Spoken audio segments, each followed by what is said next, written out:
The entire Illuminati system is today operated by the Crown. And what is the Crown exactly? Well, contrary to popular belief, the Crown does not refer to the royal family or to the British monarchy, but to the inner city of London, which in actual fact is a privately owned corporation that functions as a completely separate sovereign state outside the jurisdiction of England, the same as its two sister city-states of Vatican and Washington's District of Columbia, all of which combine to form the empire of the three cities. Most people are completely unaware that when they swear allegiance to the Crown, they are actually swearing allegiance to this private corporate empire owned by the 13 Illuminati families. These are the very same private individuals who also indirectly own and operate the World Bank. And what does the World Bank do exactly? Well, apart from other things like control global oil prices, it lends money to whole countries by supplying each country's Federal Reserve Bank, and then it collects interest on these loans, which is paid by taxing the labour of the peoples of each country. Now let me just run that by you again so you clearly understand how this works. If you live in a country that has a Federal Reserve Bank, then the World Bank, a privately run company that is able to legally create money from thin air, is who supplies your country with money at interest. And you, as the individual, is required to pay a tax on your labour to pay off the interest on the government's loan from this private bank.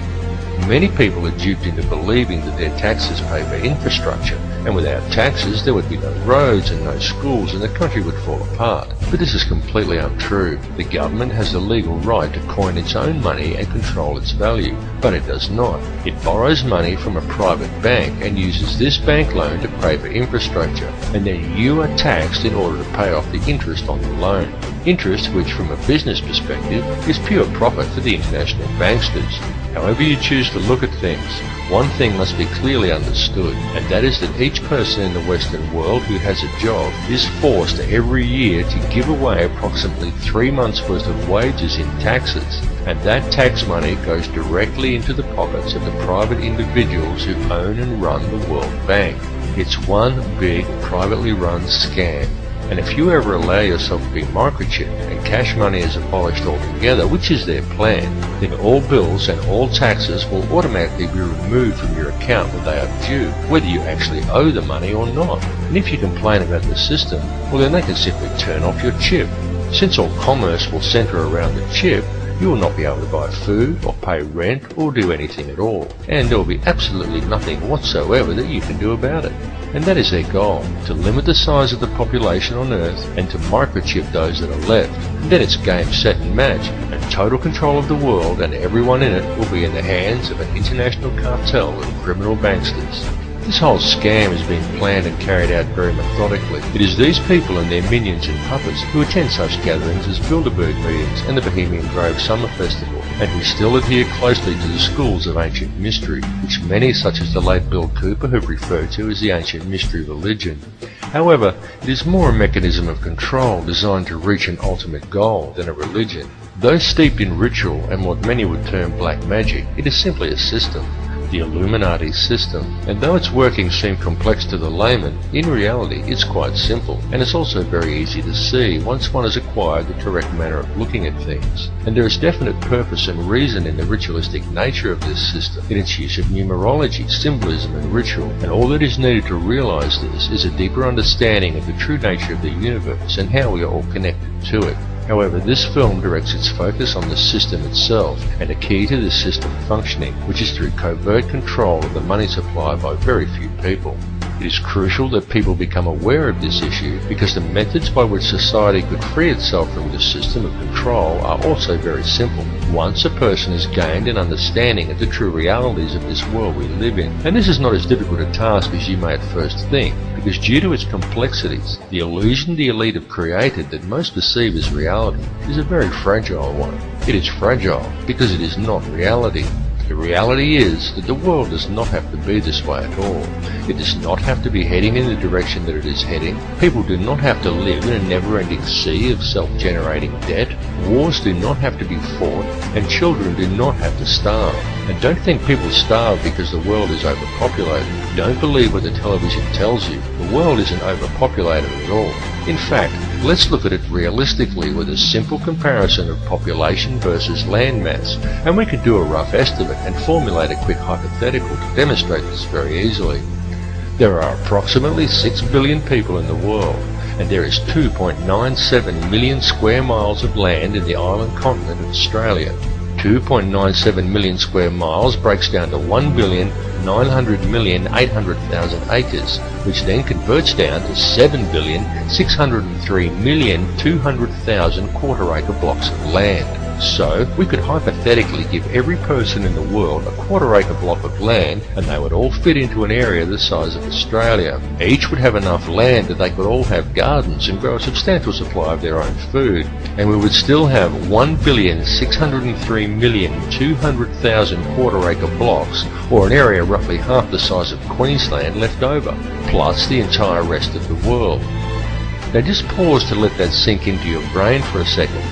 All the people, that's every man, woman and child on Earth, would comfortably fit inside Australia.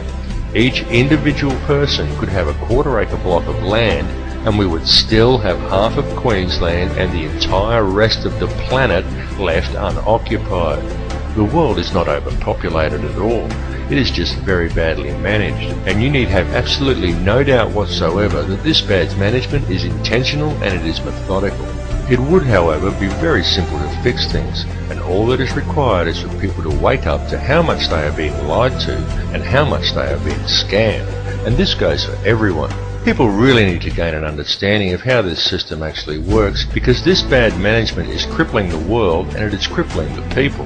The methods that are used to do this become truly transparent once a person has gained a clear enough vision to see it, and people really do need to open their eyes and see it right now, because now that the world has been made smaller, and now that all the resources have been discovered and there are no frontiers left to conquer, the criminal elite intend to carry out a mass depopulation of this world, and their plan to do this is well underway. They are doing it in the Middle East with war, in countries such as Africa through starvation, and now in Western countries through water additives, aerial spraying, and through the introduction of toxic and nutrient-deficient genetically modified foods. And this is very soon to be taken to the next level with the global introduction of Codex Alimentarius, an insidious set of food guidelines that are due to come into effect worldwide on December 31st, 2009. But people are now beginning to wake up and realise that all is not right, and they are beginning to speak out. The police need to understand this situation and take action to address these matters as well, and this is very important, and there is no reason why the police should act against the people who are waking up and speaking out against this corrupt system, for the police are also being scammed just as badly, and in some ways even worse than everybody else. Worse because it is the police who are being coerced and tricked into defending this elitist corruption by puppet governments put in place by banksters who coerce these officers into compliance by adding creative names to such public awakenings, such as social unrest or civil disobedience, and by instilling a robot-like adherence to authority within the minds of police officers, rather than a strong set of moral values. The police in these cases should stand by the people they are sworn to protect, not blindly follow instructions given to them by criminal elites. The police need to realise that they too are the people, and they are being stolen from and used just as well. And the way to beat this system is for the people, the police and everybody else to simply stop agreeing with it. And also the politicians who bow to these corrupt money cartels and enact these ridiculous pieces of legislation. These politicians need to seriously think about what they are doing.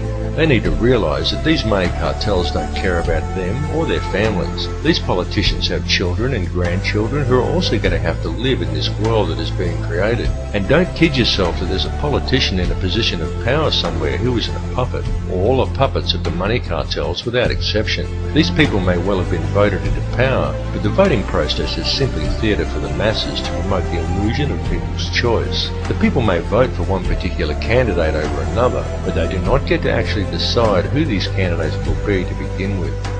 The people of the world need to realise their own potential and wake up from the dream that they are living in. Forget what you were told and trained to do by the TV, because it's a lie. TV is there to train people what to think and how to act. End of the list. It is nothing more than a tool of propaganda that has successfully brainwashed 95% of the Western world by feeding people manufactured news, disinformation, and giving people an utterly false perception of the world and of their relationship to each other. Turn your TV off and leave it off. After even a month of no TV, you'll be surprised at how much better and how much healthier you feel. It needs to be clearly understood by people everywhere that the elite only have the power over the people that the people themselves grant to them. So stop giving it to them. Stop doing what the TV tells you and stop complying with the system. Understand that there truly is no division among the people of the world. No matter who they are or where they are from, we are all people and we are all one. It is through the constantly promoted illusion of division that the system is able to function, but in order for it to do so, it needs public compliance. Stop complying and you will shut the system down. You will shut it down completely, because if people stop complying, it will simply implode. It will collapse like a house of cards, and all it would take for this to occur is global awareness of how it really